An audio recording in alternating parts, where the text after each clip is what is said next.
Ya, shalom saudaraku yang kekasih di dalam nama Tuhan Yesus Kristus.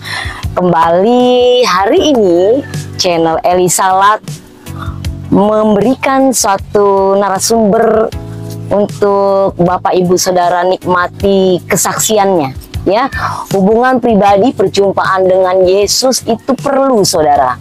Kalau kita tidak mengalami perjumpaan pribadi dengan Tuhan, maka kekristenan kita sia-sia, hanya sekedar ikut-ikutan, ya.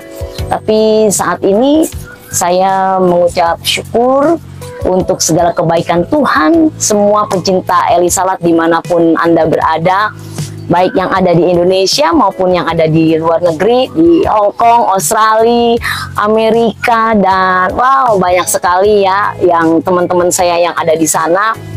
Saya bersyukur kita semua dalam keadaan sehat. Oh ya, nggak lupa saya Eli Salat mengucapkan Selamat Natal buat Bapak Ibu Saudara-saudari yang merayakan hari Natal. Natal adalah sesuatu yang mengubah hidup kita, mengembalikan hidup kita kepada kehidupan yang baru di dalam Yesus Kristus Tuhan. Dan satu hal, arti Natal dalam kehidupan kita, kita harus mengalami sesuatu kelahiran baru ketika kita sudah menerima Yesus Sang Juru Selamat itu. Bagi Bapak Ibu Saudara sekalian yang belum menerima Tuhan Yesus, mari buka hatimu, jangan keraskan hatimu, karena Yesus adalah Juru Selamat dan Dia Tuhan yang hidup. Dia sanggup mengubah kehidupan kita dan Dia sanggup bekerja dalam hidup kita sehingga kehidupan kita sangat berarti hari lepas hari. Baik saudaraku, tidak perpanjang lebar lagi, saya secara pribadi mengucapkan syukur kepada Tuhan karena ada satu orang, satu jiwa yang sudah terhilang kembali diselamatkan. Ya, tidak panjang lagi saya perkenalkan bagi Bapak Ibu Saudara bersama saya narasumber yang begitu luar biasa, Ibu Yeti. Shalom Ibu Yeti, selamat sore. Halo Ibu, selamat sore. Iya. Bagaimana nih Ibu kabarnya, Bu? Luar biasa, Bu. Luar biasa di dalam Tuhan, dalam ya. Tuhan Yesus. Ya, kalau saya dengar nama Ibu Yeti ini kayaknya ala kita ini. Iya, benar Ibu. Saya Yeti Borusihaan. Oh, Borusihaan, Horas ya. Horas Inang ya. Mungkin Inang juga bisa kasih salam dengan pemirsa channel Eli Salat di mana sekalian berada ya, yang khususnya mereka yang di tanah Batak ya. Salam ibu-ibu semuanya. Saya Yeti Borusihaan. Salam juga buat keluarga saya di Sumatera Utara, dimanapun berada. Pastinya ya. Ini ada suatu kesaksian yang luar biasa saat kita bertemu dengan Tuhan Yesus secara pribadi. Dan salam juga buat seluruh dunia orang Kristen yang merindukan kasih Tuhan. Amin.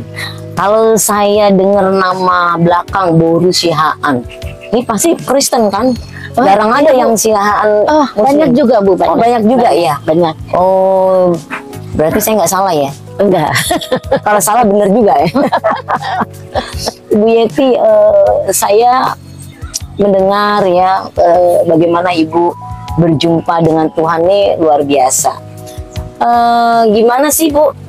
Kalau mendengar nih bisik-bisik tetangga nih, Ibu dulu pernah ikut Yesus. Terus kok tahu-tahu bisa kembali lagi ya? Kalau kata saudara kita di seberang, murtad ya, murtadin ya. Murtad itu meninggalkan, din itu agama. Jadi Ibu sempat meninggalkan agama atau keimanan Ibu yang lama untuk keimanan yang lain ya. Tapi arti kata murtadin di sini juga artinya agama itu sesungguhnya sih bukan suatu apa ya, menyelamatkan kita ya. Agama itu kalau saya secara pribadi ya, masing-masing orang kan punya pendapat berbeda. Agama itu istilahnya suatu aturan yang dibuat manusia. kalau penilaian saya pribadi, karena dari kata agama sendiri itu berasal dari kata a, artinya tidak, gama itu berarti kacau. Berarti dengan adanya agama supaya menuntun hidup manusia itu hidupnya tidak kacau, kan itu penilaian saya pribadi, betul. ya.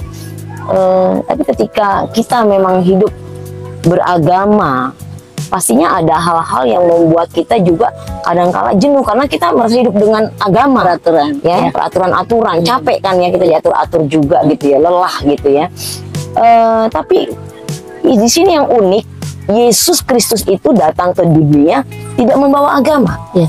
tapi dia menawarkan kepada setiap manusia untuk siapa yang menerima dia memperoleh jaminan keselamatan. Amin. Jadi dia menawarkan hidup yang kekal, begitu. Nah, saya ingin tahu kenapa Ibu kok bisa tinggalkan jaminan keselamatan yang sudah Tuhan berikan. Tapi ya saya bersyukur, puji Tuhannya Ibu bisa kembali lagi gitu ya. Ya kalau dicerita di Alkitab, anak yang hilang sudah kembali.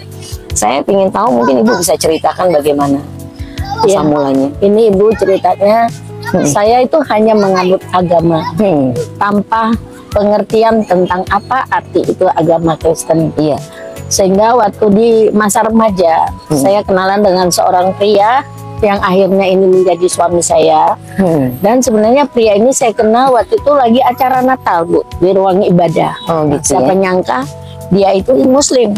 Oh, nggak nyangka. dia ikut ibadah Natal. Ikut ibadah Natal. Tapi memang ada Ibu di situ bahwa saudara kita itu, terutama umat Muslim itu sebetulnya harus ikut Natal loh, Bu. Oh gitu ya. Ada suratnya di Al-Quran. Ada.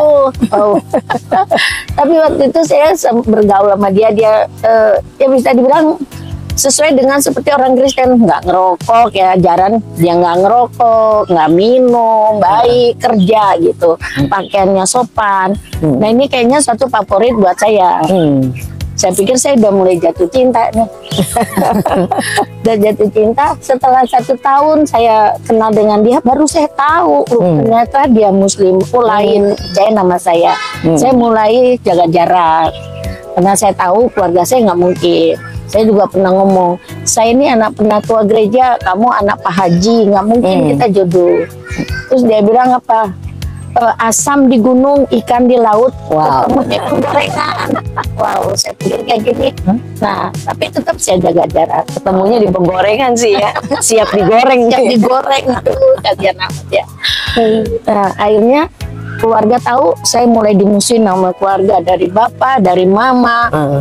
Sampai saya pernah ditaruh di rumah kakak saya biar nggak ketemu ini sama cowok. Saya sering berdoa, Tuhan dia orang baik menurut saya waktu itu. Kenapa sih orang keluarga saya marah-marah kalau saya ketemu, padahal dia baik. Jodohkanlah Tuhan aku dengan dia gitu. Karena tidak pengetahuan tentang apa itu agama. Dan yang herannya saya disesatkan lagi. Ini ya, saya mau bilang saudara-saudara, kata-kata ini yang menyesatkan saya. Dia katakan bukan satu jalan ke surga. Semua agama itu sama. Sehingga saya terpengaruh. Saya hanya menilai dia seorang baik. Saya pikir cocok lah, dia baik, nggak aneh-aneh. Akhirnya saya mulai buka hati, tapi di situ tantang saya saya mulai mundur, maju mundur. Ternyata di situ saya mau nikah, orang tuanya panggil dukun. Saya kaget, kenapa panggil dukun? Mau lihat nih, ini perempuan cocok nggak jadi istrimu, orang baik nggak? Iya. Ternyata kata keluarganya dia orang baik nih, dia orang baik, nggak apa-apa. Nah akhirnya jadikan. Saya kaget loh, mereka kok pakai dukun ya? Wah, mulai saya tawar hati nih. Nah, akhirnya saya tanya sama keluarga, kenapa? Oh iya, kalau dukun itu wakilnya Tuhan di dunia. Wakilnya Tuhan di dunia. Nah, ya sudah, akhirnya saya nikah sama dia secara Muslim, satupun keluarga saya nggak datang. Di pertengahan rumah tangga saya lagi indah-indahnya berkeluarga, ternyata dia mulai melirik cewek. Hati saya hancur karena menurut saya dia adalah pria yang baik, yang suami yang baik, yang jadi bapak anak saya. Akhirnya karena saya melakukan 5 agama Islam, 5 sholat, bahkan 6 waktu saya lakukan sholat tahajud. Waktu saya sholat tahajud, hati saya hancur karena suami saya ini mulai berselingkuh dengan wanita lain. Disitulah saya ketemu dengan yang namanya Tuhan Yesus. Dia memegang tangan saya, dia kembalikan saya satu puji-pujian, satu lagu rohani orang HKBP.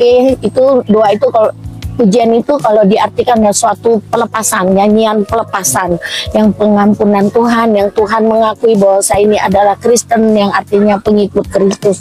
Ternyata luar biasa cintanya Tuhan. Dia tetap setia walaupun saya nggak setia. Dia tetap mencari saya walaupun saya nggak pernah mencari dia. 5 tahun saya tidak pernah sebut nama Yesus, bahkan menyanyikan tentang mengagungkan namanya pun saya tidak pernah. Jadi setelah pernikahan itu ibu ikut agamanya ya, terus tinggalkan Yesus. Tinggalkan Yesus. Hidup selama 5 tahun. Selama 5 tahun. Apa yang ibu rasakan hidup di luar Tuhan Yesus? Ada nggak beban ibu udah menyakiti, mengkhianati Tuhan Yesus? Saat itu nggak ada, Ibu. Karena saya, menurut saya kan agama itu sama. Nah, ini suatu kata yang sangat menyesatkan. Agama itu sama, bukan satu jalan menuju Roma. Emang benar menuju Roma bukan satu, tapi ke Tuhan Yesus, ke surga hanya satu. Yang saya tahu Siratal Mustaqim, yaitu Tuhan Yesus sendiri. Itu saya tahu. Dia jalan yang lurus. Dia jalan yang lurus, tidak ada yang lain selain Yesus. Ya. Nah, jadi saat saya ditangkap, kalau saya bilang saya ditangkap Tuhan dengan kasih-Nya, saya kembali ke Tuhan. Dan selama-lamanya saya janji sampai hari ini, bahkan seluruh keturunan saya hanya datang kepada Yesus, hanya menyembah Yesus. Di momen apa yang membuat Ibu Yeti tiba-tiba merasakan perjumpaan pribadi dengan Tuhan gitu? Di momen yang paling klimaksnya di mana gitu, Bu?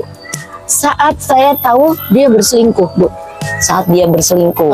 Saya tahu dia punya wanita lain. Bagi saya itu adalah suatu pengkhianat. Karena waktu kita masih pacaran sudah janji. Tidak ada wanita lain, tidak ada pria lain.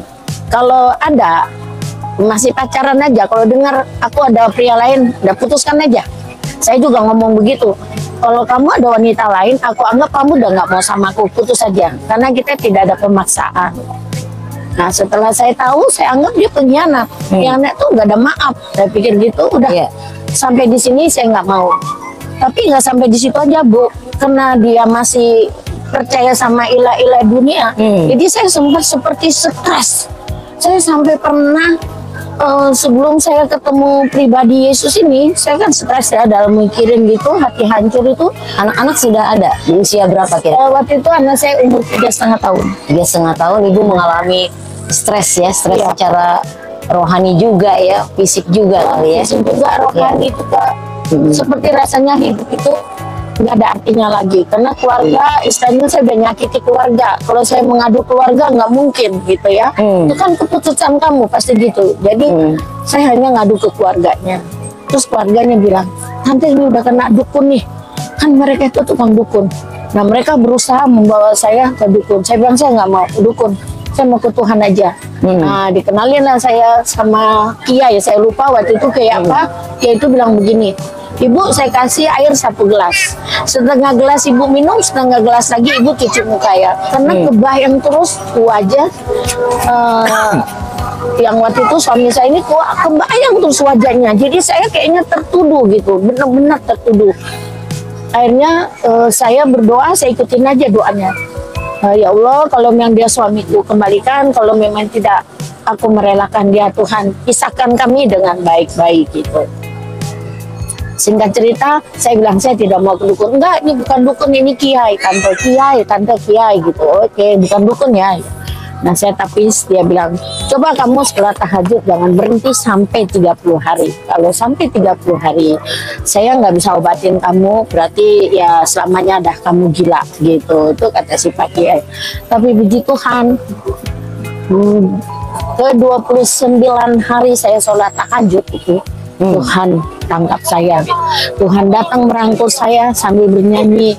Dia berikan pujian di hati saya yang lagu Batak, Jolongko de Bataku. Artinya, ke hadapanmu aku datang Tuhan. Ya itu.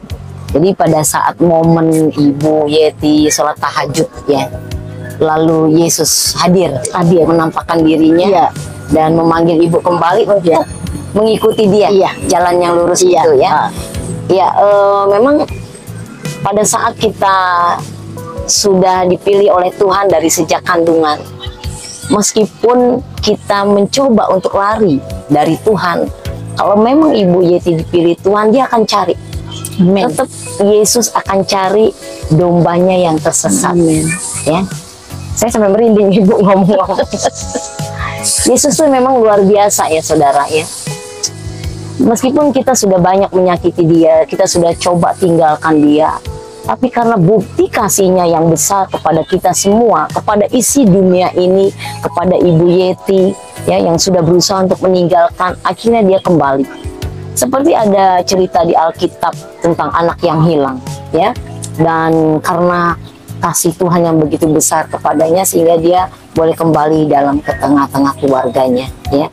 Demikian juga dengan Ibu Yeti yang sempat tinggalin Tuhan ya, sekarang boleh kembali sadar. Untung Ibu udah sadar. Kalau enggak coba, kasihan Bu, Ibu. Betul Bu, aduh, masih nyari jalan terus, bingung. Sekarang Ibu udah enak, udah ketemu yang lurus. Iya. Ya, Ibu nggak mungkin berdoa lagi, Insya Tuhan Allah. Yesus tunjukilah aku. Kata Tuhan, sini lu mau kemana lu jalan udah lurus, mau kemana lagi?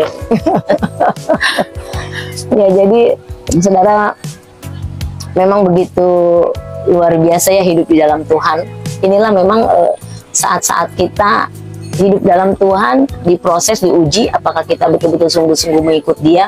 Bahkan ujian itu tidak saja sekedar masalah keuangan, masalah suami, rumah tangga, dan sebagainya. Ya, iman kita diuji, apakah kita di dalam keterpurukan kita tetap setia kepada Tuhan. Amin. Nah, Ibu Yeti, ketika Ibu Yeti sadar kembali, sudah merespon panggilan Tuhan, apa yang Ibu lakukan sejak perjumpaan pribadi dengan Tuhan? Apakah Ibu tiba-tiba langsung meninggalkan sholat? Tiba-tiba itu kan nggak mungkin juga, terlalu ekstrim. Ya, mungkin Ibu masih diam-diam atau gimana waktu itu? Di situ saya ketemu Yesus. Saya benar-benar Bu, saya mulai cari. Saya cari ke gereja, saya ke sana. Tapi satupun saya masih tutup di depan keluarganya. Saya tidak pernah tunjukkan bahwa di dalam saya sudah ada Yesus. Karena masih proses pengadilan waktu itu.